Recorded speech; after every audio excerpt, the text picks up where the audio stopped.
자, 내 말 들리지? 한번 보자.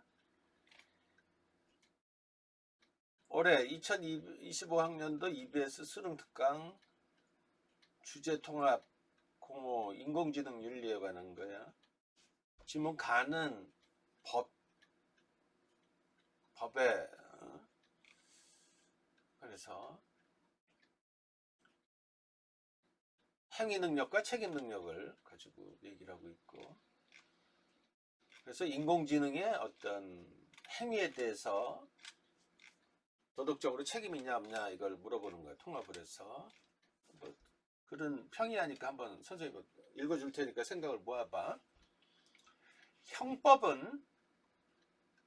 설마 뭔지 모르진 않겠지, 그지? 범죄와 형벌에 관한 법률 체계로 형법은 뭐 민법, 상법, 형법 나눠져 있지. 여러 가지 범죄, 그러니까 형벌에 관한 법이란 말이야. 여러 가지 범죄의 모습, 범죄의 과해질 형벌의 종류, 그리고 그 내용을 규정하고 있다. 형법은. 형벌은 국가에 의해 개인에게 가해지는 제재 방식 중 가장 강력하다는 점이 큰 특징이다. 국가가 행하는 강제란 말이야. 물리적 강제, 법적 강제란 말이야. 공권력을 따라서 행해지는 가장 강한 거야. 그래서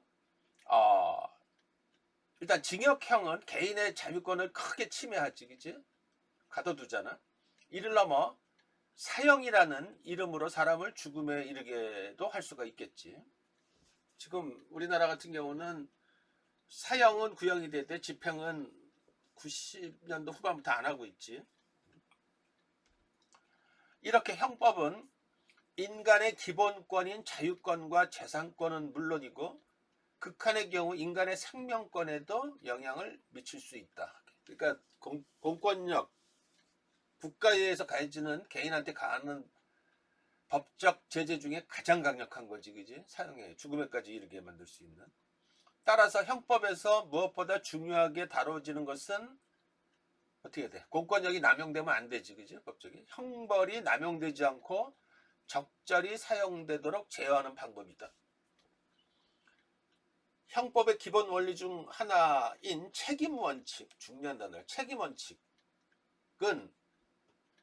이러한 문제의식에서 생겨났다. 책임 소재에 대한 부분을 얘기를 하는 거예요. 책임 원칙은. 자, 지금 글이 어떻게 구성이 되어 있는지 글의 흐름부터 잘 봐야 돼. 일단은 첫 단락에서 형법, 형벌에 대해서 얘기를 하고 있지. 그러면서 가장 중요한 게 이게 너무너무 개인에게 막강한 권한을 휘두르는 거기 때문에 엄중하게 다뤄야 되지. 그래서 책임 원칙이 되게 중요한 거야. 그러니까 실질적인 주제는 가해서 책임 원칙이란 말이야. 형법에서 규정하는 책임 원칙이란 말이야. 형법에서 그래 흐름을 잘 봐. 형법에서 규정하는 책임 원칙이야. 책임 원칙은 어떤 행위에 대하여 책임이 없다면 그 행위에 대해 처벌할 수 없다는 원리로서 형벌의 근거 기능과 형벌의 제한 기능을 포함하고 있다. 즉 형벌은 책임을 전제 요건으로 하고 있지. 책임이 없으면은 형벌을 내릴 수가 없어. 형량의 결정, 특히 형량의 상한까지도 영향을 미친다. 어떤 행위에 책임이 있다고 하여도 그에 합당한 형벌의 양은 그 행위에 대한 책임의 크기를 넘어서는 지나친 양이 되어서는 안 된다는 거지. 그러니까 책임 한계를 딱 규정한대. 그런 기본 원칙 덕분에 자유권에 대한 부당한 침해를 방지할 수 있다. 그러니까 자, 지금 여기까지를 보면 형법에서 원하는 규정하는 책임 원칙은 이거하고 되면 개인의 자유권에 대한 부당한 침해가 있어서는 안 된다는 거야. 무슨 말인지 알지? 굉장히 엄중하기 때문에 그 얘기를 해요. 그러니까 그래서 책임 원칙에 따라 형벌을 부과하기 위해서는 범죄 행위에 대한 도덕적, 윤리적 비난 가능성이 인정되어야 한대. 도덕적으로 범죄 행위에 대해서 형벌을 부과하기 위해서는 보통 보면 법적인 책임을 물어야 되는데 도덕적, 윤리적 비난 가능성도 인정이 돼야 돼. 도덕적으로도 비난받아야 된다는 건 뭐야? 반사회적 범죄, 반윤리적 범죄, 반사회적 범죄 같은 거 뭐 있어? 막 굉장히 많지. 강도, 살인 뭐 이런 것들 있지. 이게 다 반사회적인 범죄란 말이야. 그래서 형벌을 부과하기 위해서는 법적 책임뿐만 아니라 비난 책임뿐만 아니라 도덕적, 윤리적 비난 가능성까지도 이거 공동체적인 가치를 허물기 때문에 허물었을 때 일어나는 법적인 도덕적 윤리적 비난 가능성까지도 인정돼야 된대. 이게 한번 생각을 해봐. 이게 무슨 의미인지를 잘 봐야 돼. 책임 원칙에 따라 형벌을 부과하기 위해서는 범죄 행위에 대한 도덕적, 윤리적 비난 가능성까지도 인정되어야 된다는 게 무슨 뜻이냐면은 잘 봐봐. 살인을 저질렀어. A라는 사람이 개인이 살인을 저질렀단 말이야. 근데 그 살인이 남의 돈을 갈취하고 그런 나쁜 행위를 목적으로 이루어져서 살인을 저지른 경우 있지, 그지?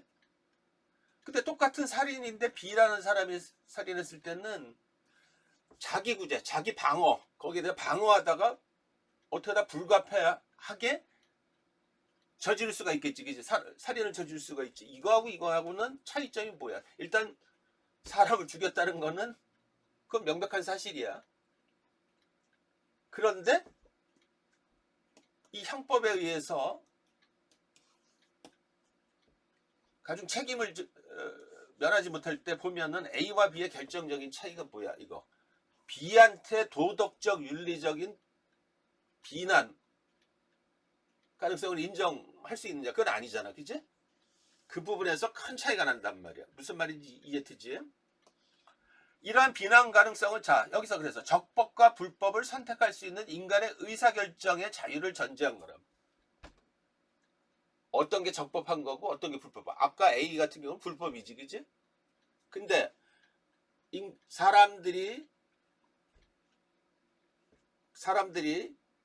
어떤 위기 상황에 닥쳤을 때 자기 방어, 자력 구제하는 방법들도 있잖아, 그지? 자력 구제는 좀 상황이 다르지만 이랬을 때 그 적법 불법 선택할 인간의 의사결정의 자유가 있을 거 아니야, 그지? 내가 그냥 속수무책으로 당하고 죽을 수는 없는 거잖아, 그지? 이랬을 때 이런 의사결정 문제가 따른단 말이야. 즉 범죄자는 봐봐, 자유의지를 가진 주체로서 범죄할 수 있는 행위를 할 수 있는 능력이 있지, 그지? 일단은 범죄자들 자유의지라는 게 되게 중요한 개념이지. 자유의지, 자기의 의지의 자유라면 의지의 자유에 따라서 범죄 행위를 할 수 있는 행위 능력이 있단 말이야. 행위를 할 수 있는 능력을 행위 능력이라 그래. 범죄자는 행위 능력이 있어. 그런데 자신의 행위에 대해서 책임을 질 수 있는 책임 능력도 있단 말이야. 그러니까 범죄자는 자기 행위에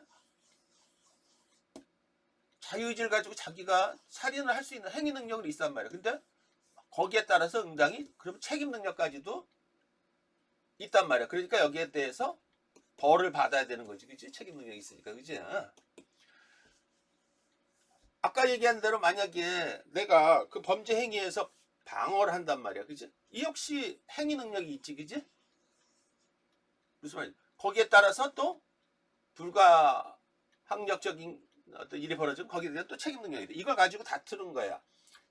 그래서 무슨 말이냐면은 행위 능력과 나중에 좀 간단하게 행위 능력과 책임 능력이 있는데 예를 들어 미성년자 또는 뭐 금치산자 들어봤을까? 이런 사람들 행위 능력이 약하잖아, 그지? 박약하잖아. 이랬을 때 책임 능력을 어디까지 물을 것이냐. 이게 다 법으로 규정되어 있는 거란 말이야. 일단은 좌우지간. 그러니까 자연인 개인은 범죄자든 누구든 자신의 행위를 할 수 있을 때 자유의지에 따른 행위 능력이 있고 책임 능력도 져야 된단 말이야. 그래서 현행 형법에 의하면 범죄를 할 수 있는 행위 능력은 자연인에만 인정되고 그 외의 존재는 범죄 행위의 주체가 될 수가 없대. 여기서 그 외의 존재는 그러니까 자연인과 법인은 논하. 자연인은 뭐냐면은 자유의지를 가진 개별 인간들을 말하는 거야. 알겠어? 그걸 자연인이라 그래. 법인은 자연인이 아니면서 법에 의해서 권리 능력이 부여되는 것들이 있지, 그지? 인공지능도 기계도 그런 류에 속하겠지, 그지? 응? 그래서 그러면은 지금 여기서 쭉 가면서 어떤 범죄 능력, 그러니까 행위 능력과 책임 능력을 자연인은 둘 다 요건을 갖췄기 때문에 거기에 대한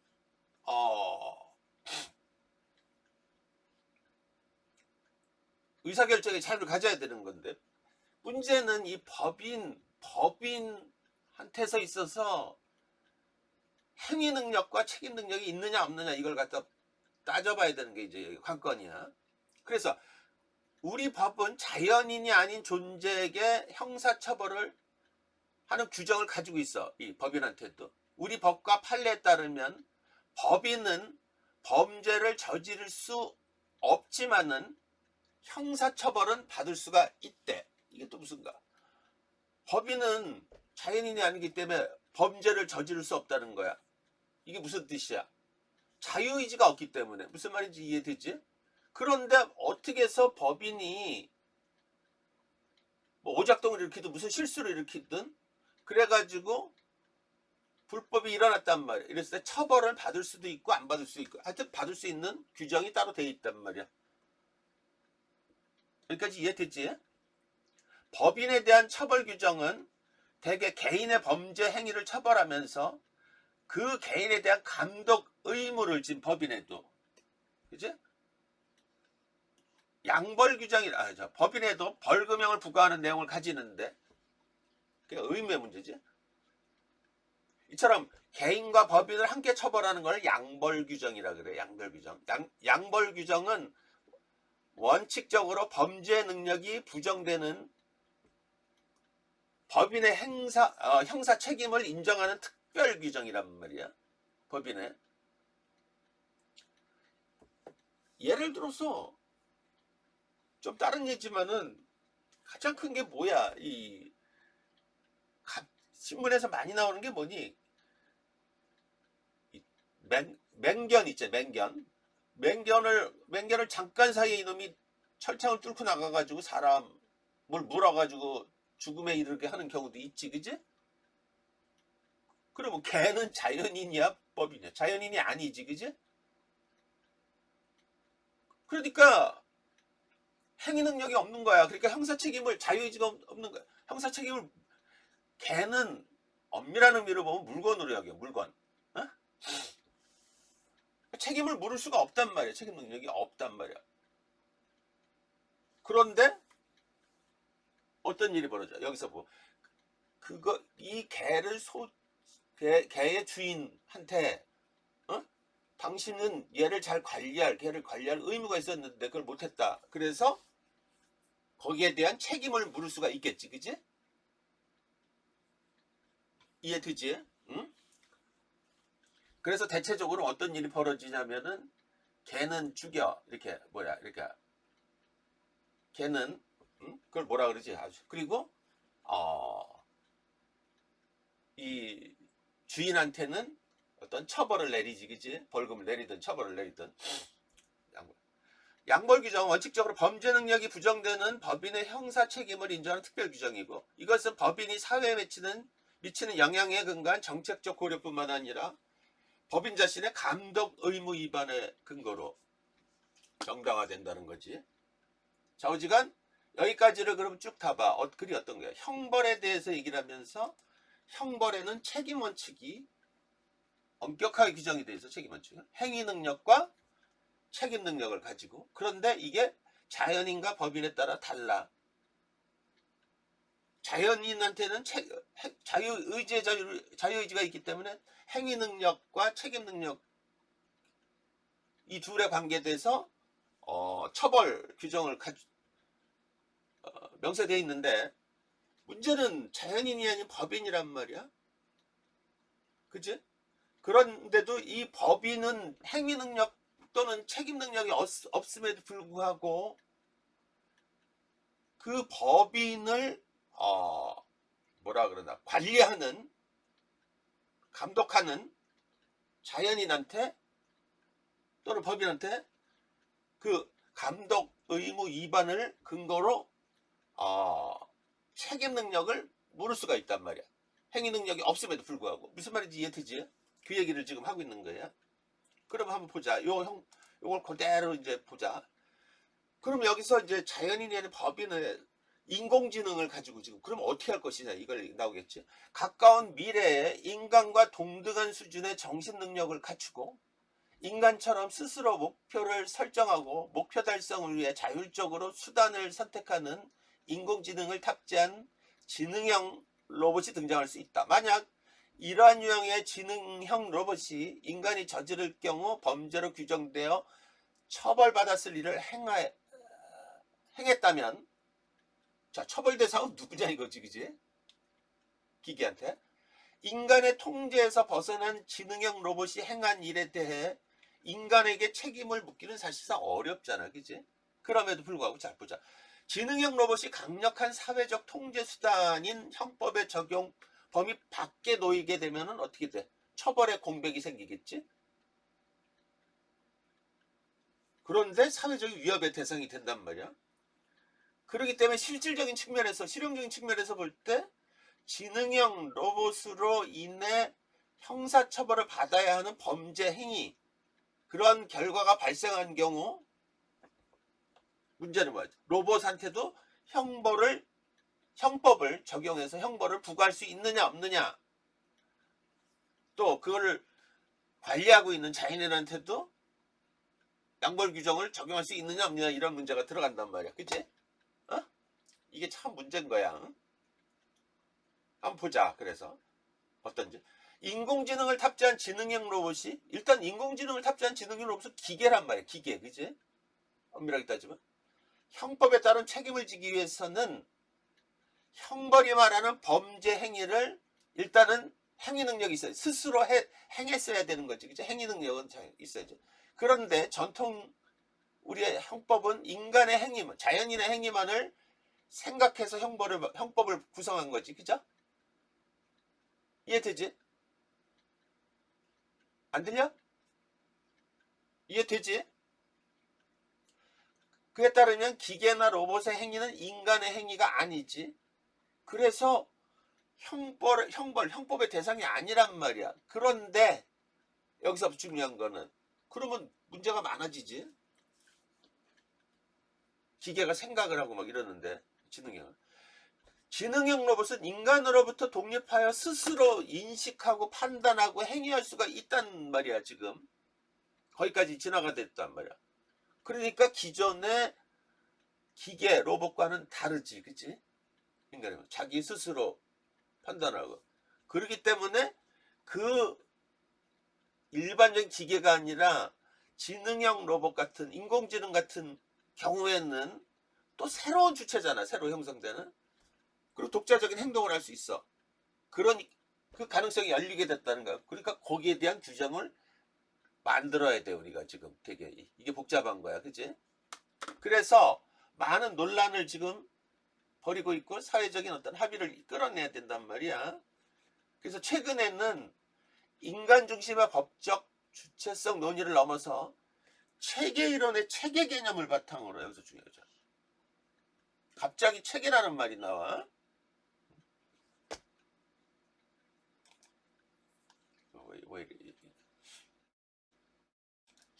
이걸 논의하기 위해서 체계 체계 개념이 뭐냐? 이 체계 개념 이게 되게 중요한 거야. 이걸 해야 돼. 바탕으로 법적 주체의 지위를 구성해야 된대. 그러니까 이 체계가 뭐냐? 아까 자연인법이나 얘기했듯이 이 체계에 따라서 지금 이 개념을 좀 좀 있어 나갈 거야. 이 체계 개념으로 보면 이거 예를 가지고 지금 유추할 수 있는 게 뭐냐면 인공지능이 인간과 유사한 새로운 주체, 독립된 주체로서 행동을 할 수 있느냐? 우리 사회 체계가 그걸 인정하든지 어떤 체계가 열리고 이러면은 거기에 따라서 법적 근거는 규정이 될 수가 있겠지, 그지?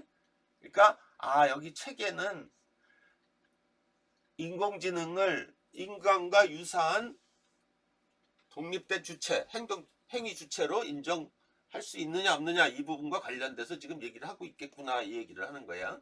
자, 봐. 체계 이론에서는 사회 현상을 관찰할 때 어떤 아까 지금까지 법적 행위를 얘기했잖아, 그지?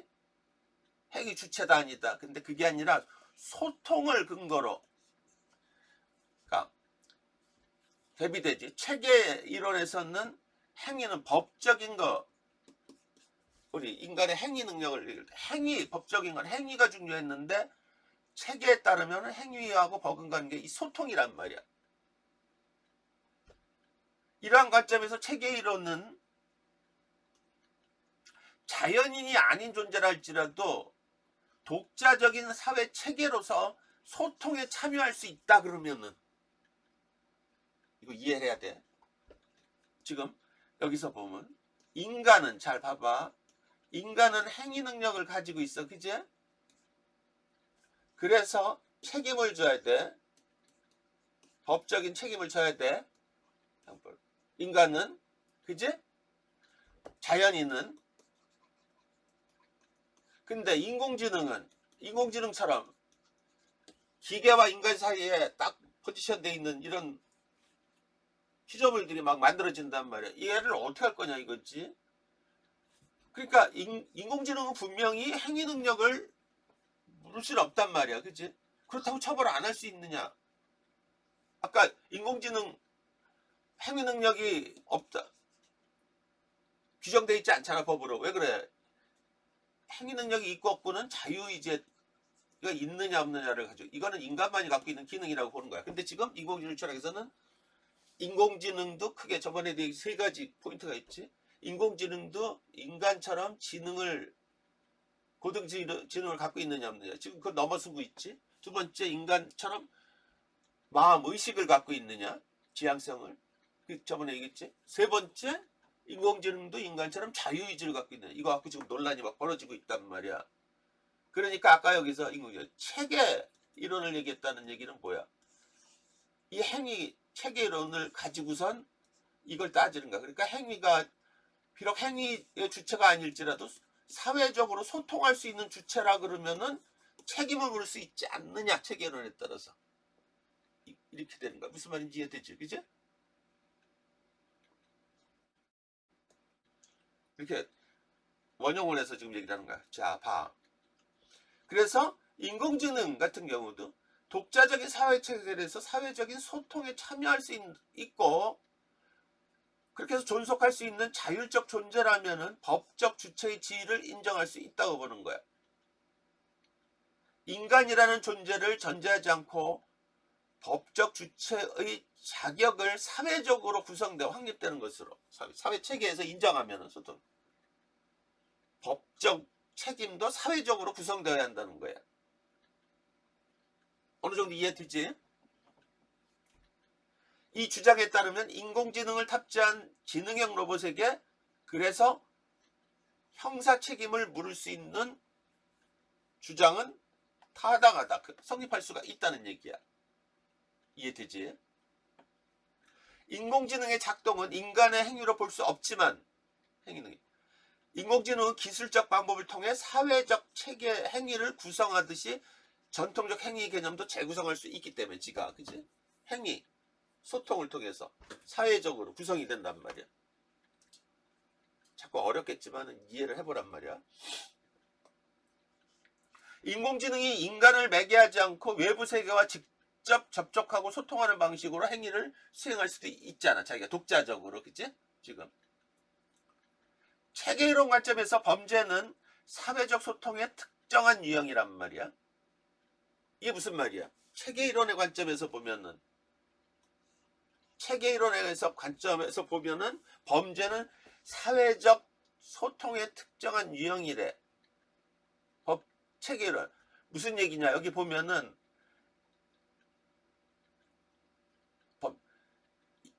이거 인간을 매개하지 않고 외부 세계와 직접 접촉하고 소통하는 방식으로. 그러니까 체계이론에 따르면은 범죄는 인간 독자적으로 행위를 하든지 어떤 또는 인간을 매개하지도 않고 인간 없이도 어떤 기계들이 자기 외부 세계와 자기하고 둘러싼 세계하고 직접적으로 소통을 하면서 어떤 행위를 수행할 수가 있겠지. 그치?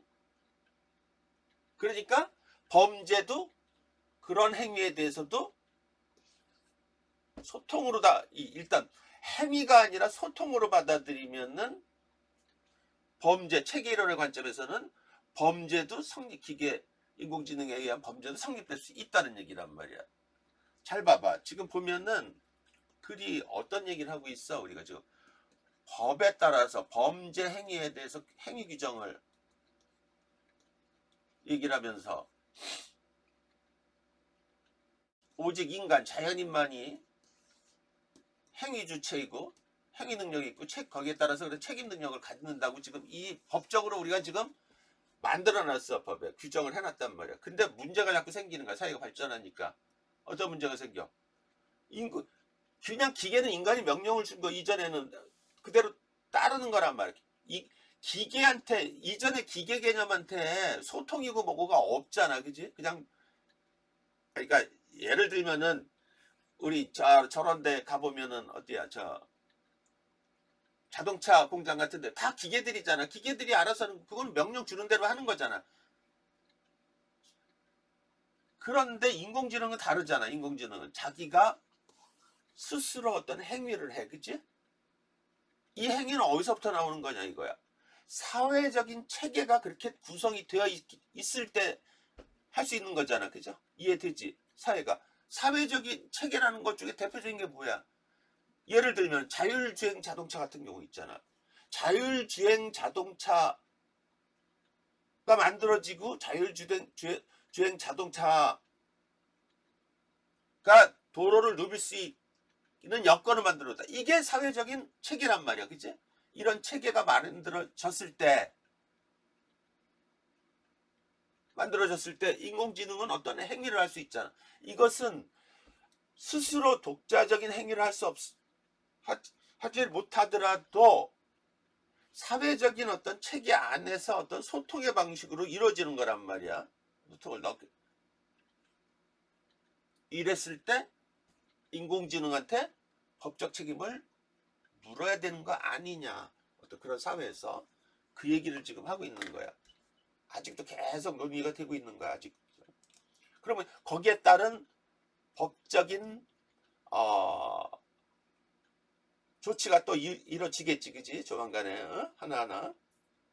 이건 또 윤리적인 문제하고 같이 간단 말이야. 그렇다면 인공지능을 탑재한 지능형 로봇의 범죄 능력을 인정한다고 했을 때 만약에 지능형 로봇의 범죄에 형벌을 부과하는 것은 정당화될 수 있느냐. 처벌 규정. 형법은 법률이 보호하고 있는 가치인 법익을 침해하는 행위에 대해 형벌을 부과하는 방법을 사용해서 법익이 가지는 가치를 일반인들에게 확실히 증명함으로써 장래의 범죄 행위를 예방하는 과제를 수행하고 있다. 이게 무슨 뜻이야? 형법은 우리 형법은 법률이 보호하고 있는 가치, 이걸 법적 이익이죠. 법익이 이 법익을 침해하는 행위에 대해서 형벌을 부과한단 말이야. 그치? 이거를 다 규정이 돼 있단 말이야. 확실히 증명해서. 그러니까 내가 누구를 죽이려고 해도 나 지금 잘못하면 무기징역. 그러니까 나 하지 말아야지. 이렇게 되는 거란 말이야. 예방 효과가 있단 말이야. 지능형 로봇의 행위를 형법상의 유의미한 행위로 파악할 수 있음을 전제로 해서, 그러니까 지능형 로봇도 마찬가지로 우리 자연인들처럼 법익에 반하는 행위를 했을 때 어떤 처벌을 받는다, 이런 것들을 본인 주입시켜가지고 걔네들이 알게 되게 그런 거 만들 수 있겠지, 그지? 전제로 지능형 로봇의 법적 침해 행위의 가능성을 긍정할 경우에 그 로봇의 행위에 대해서 형벌 부과를 통해서 형법이 이루고자 하는 법적 보호 목적을 달성할 수 있다면은 형벌을 불구하는 건 정당할 수 있겠지, 그지? 그 얘기를 하고 있어. 그러니까 여기서 지금 얘기가 복잡해지지. 자, 마지막 단락을 핵심은 뭐야? 인공지능이 행한 행위, 범죄 행위, 일단은 위에서 행위 능력은 없어도, 자유의지가 없어도 체계이론을 끌어와 가지고 사회적으로 소통하는, 사회적 소통에 참여하는 어떤 자율적 존재라고 인정하게 되면은 그 형사 책임을 물을 수 있다고 보는 거야. 그럴 가능성도 열어놔야 된다는 거야. 그런데 그러면 어떻게 처벌할 것이냐 이거야. 처벌을 그렇다고 기계한테 뭘 처벌을 하냐 이거지. 처벌이 그러면 너는 뭐 징역 10년, 너는 뭐 로봇한테도 너는 무기징역, 너는 사형, 뭐 이런 형벌을 부과하는 게 정당화될 수 있냐, 이 물음에 대해서 뭐라고 얘기했냐면은, 이것도 역시 마찬가지로 우리가 형법에다가 규정되어 있는 법익을 침해했을 때 형벌 규정을 하나하나 다 조망 만들어 놨잖아.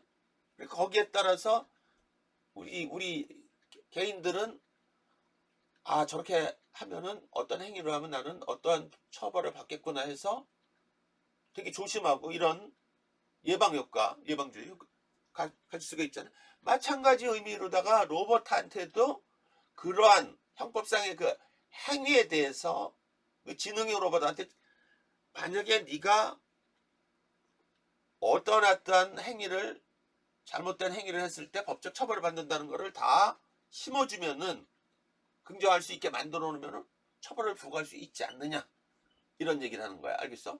그러니까 지금 여기 있는 내용을 보면은 크게 잘 봐.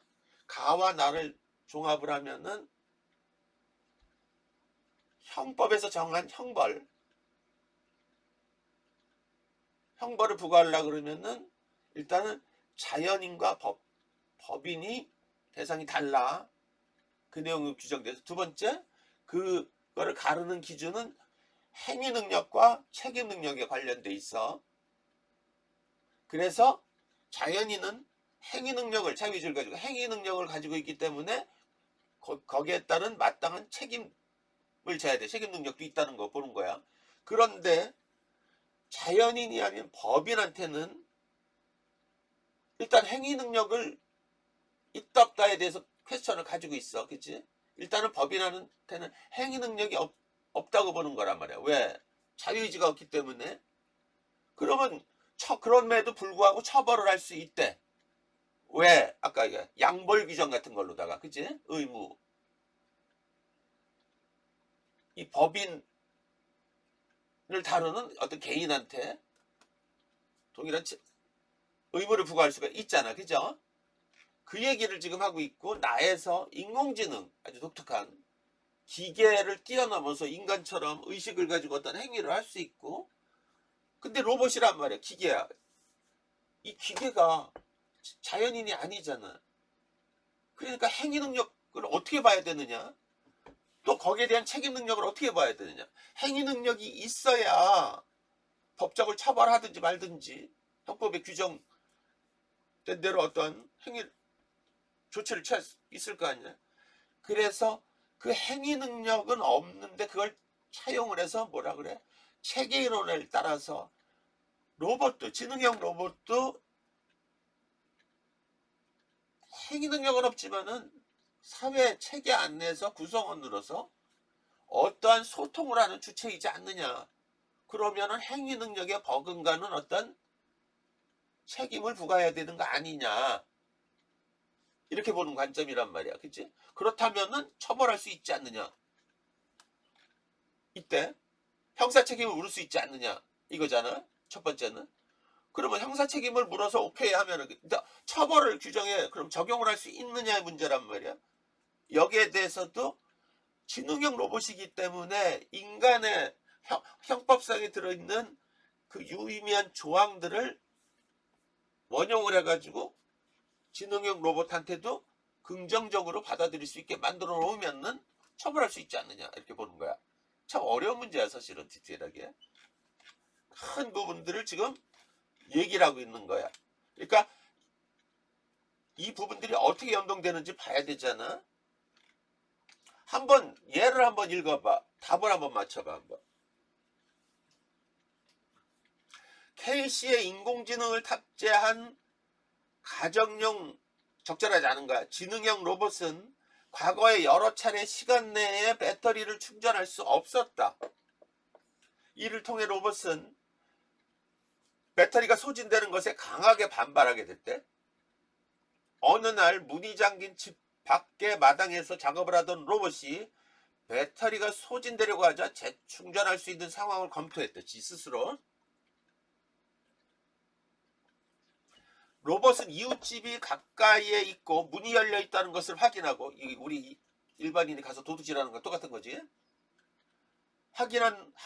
하고 이웃집 콘센트에서 배터리를 충전하는 것이 배터리 소진으로 인해 생기는 문제보다 낫다고 판단한 뒤에 이웃집 주인의 동의 없이 그 집에 들어감으로써 주거 침입죄를 저지른 거야. 응? 이랬을 때 가와 나가 뭐니? 어디 보자. 가와 나를 바탕으로, 이 지문을 바탕으로. 그럼 봐봐. 기억은 어딨어? 기억이 어딨어? 인공지능을 탑재한 지능형 로봇한테 청사 책임을 물을 수 있다는 주장. 어? 잘 봐. 그 주장은 지능형 로봇의 자율적, 이거 지금 이거 아니지 지금. 이거 가나를 바탕으로 보기를 이해한 학생의 반응. 주거 침입을 한 지능형 로봇이 형법에 따른 책임을 질 수 없다면은 처벌의 공백이 생겨 사회적이, 당연한 얘기지 이거는. 주거 침입을 한 지능형 로봇을 처벌할 수 있는 법적인 근거가 없다면은 지능형 로봇에 대한 도덕적 윤리적 비난 가능성도 물을 수가 없겠지, 그치? 규정이 없으면은, 그치? 문제가 이런 식으로 되면 안 되지. 단순. 그러니까 내용은 되게 심오한데 문제는 이렇게 심플해. 그러니까 참 환장하는 거지. 그러니까 그냥 이해 없이 바꾸는. 주거 침입을 한 지능형 로봇이 형법에 따른 책임을 질 수 있다면은 그에 합당한 형벌의 양은 그 행위가 가진 책임의 크기를 넘어서는 안 된다고 얘기했지 거기, 그지? 주거 침입을 한 지능형 로봇이 자율적으로 행동하였다면 인간이 저질렀을 때 처벌받을 행동을 지능형 로봇이 행한 것이므로 인공지능에 대한 형법 적용의 필요성을 보여주는 것이겠군. 맞는 건데 자율적으로 행동했다 그러면, 그치? 이걸 거기서 소통이라 그랬지. 아까 중요한 게 행위 능력이 없느냐 있느냐를 가르는 중요한 기준은 뭐다? 자유의지야, 그치? 인간은 자유의지를 가진 자연인이기 때문에 형사 책임을, 행위 능력을 가지고 있어서 형사 책임을 물을 수 있다고 했고, 거기에 따라 책임 능력을 또한 동시에 가지고 있기 때문에 처벌할 수 있다고 했단 말이야, 그치? 근데 인공지능도 비록 기계지만 인간을 닮아간 거기 때문에 체계 이론을 적용을 하면은 사회적인 어떤 행위 주체로서 자율적으로 소통하는 행위 주체란 말이야, 그치? 그렇기 때문에 행위 능력을 인정해서 법적인 책임을 물을 수 있다는 거잖아, 그치? 이해되지? 그 얘기야. 주거 침입을 한 지능형 로봇에게 형벌을 부과하는 것이 정당화되려면 해당 로봇의 범죄 능력을 인정하고 형벌 부과를 통해 형법이 이루고자 하는 법 및 보호의 목적이 달성돼요. 당연한 얘기지, 그지? 그러니까 이게 지금 보면은 요번에 EBS 지문이랑 문제가 이렇게 난이도가 낮아. 하도 어렵게 내지 말라 그러니까. 그래서 요번에 선생님이 봤을 때는 똑같은 건데 이런 문제들은 말이야 심오한 철학적인 문제가 들어가기 때문에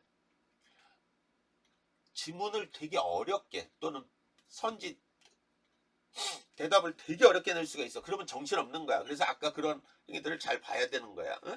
정답은 2번이지만 이렇게 문제 보면 어이가 없어. 아무튼 무슨 내용인지는 이해가 됐지, 그지?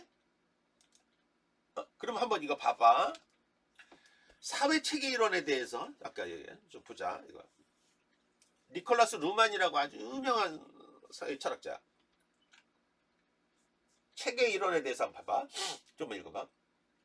독일의 저명한 사회학자 니콜라스 루만은 우리가 사회라고 부르는 것을 이해하기 위해서 이제까지 존재했던 주류의 모든 사회학 이론을 거부하고 새로운 사회체계 이론을 제안했다. 루만은 반휴머니즘적이며 반지역주의적인 그리고 구성주의적인 사회이론을 사회해야 한다. 이게 무슨 얘기냐면은 반휴머니즘적이라는 건 뭐야? 인간중심주의를 거부하고 무슨 말인지 알지? 지금까지 형벌 이런 거 다 인간중심주의야. 반휴머니즘, 탈인간중심주의적이고 반지역적인 지금 세계화돼 있잖아, 그치? 그리고 구성주의적이라는 건 뭐야? 인간이 주체가 돼서 모든 걸 할 수 있다는 그게 아니라 인간도 어떤 객체 대상이 될 수 있다는 얘기고, 그치? 대충 그렇게 필요성을 제기하면서 그러니까 반휴머니즘적인 거 구성주의적인 거 다 인간중심적인 사고란 말이야. 인간을 위에 놓고 모든 체계를 보는 그런 이론을 거부하고